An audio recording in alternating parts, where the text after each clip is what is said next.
మకర రాశి వారికి తృతీయ స్థానంలో శని, చతుర్థ స్థానంలో రవి ఉచ్చస్థితి, కుటుంబపరమైనటువంటి అంశాలలో స్వల్పమైన పురోగతిని సాధించగలుగుతారు. సహోదర సహోదరి వర్గంతో కాస్తంత ఇబ్బందికరమైన వాతావరణం ఏర్పడవచ్చు.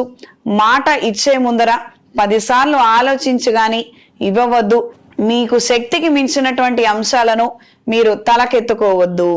దూర ప్రయాణాలు, ఆకస్మిక దూర ప్రయాణాలు అంతంత మాత్రంగా ఉంటాయి.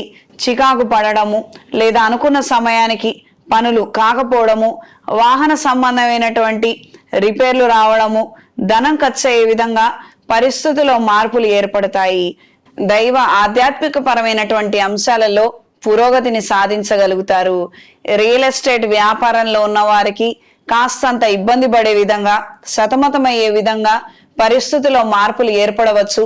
అనుకున్న సమయానికి అనుకున్నట్టుగా ప్రాజెక్ట్ ని అందించలేక ఇబ్బంది పడే అవకాశం ఉంది. ఎక్కువగా మాత్రం హెచ్చులకు వెళ్ళవద్దు. ఈ వారం స్త్రీలకు సంతాన సంబంధమైన ఇబ్బందులు ఏర్పడవచ్చు. కాస్తంత సంతృప్తి ఉండకపోవచ్చు.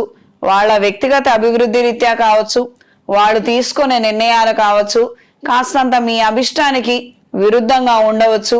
పరిస్థితులకు లోబడి మీరు కొన్ని మంచి నిర్ణయాలు తీసుకోగలిగితే అన్ని విధాలా బాగుంటుంది.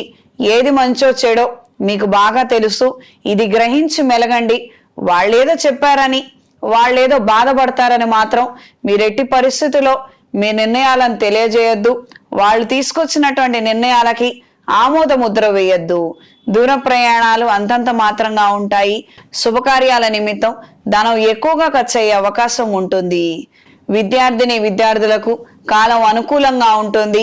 మంచి ప్రయత్నం చేయగలిగితే ఉన్నత కళాశాలలో సీటుని సంపాదించగలుగుతారు.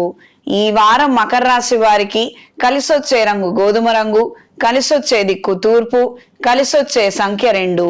ప్రతిరోజు ఆదిత్య హృదయాన్ని పఠించండి. ప్రత్యేకంగా ఈ మాసంలో చేసుకోదగిన పూజలు, పర్వదినాల గురించి స్పెషల్ ఎపిసోడ్ రిలీజ్ చేశాను. అందులో ఉన్నటువంటి పరిహారాలని పాటించండి.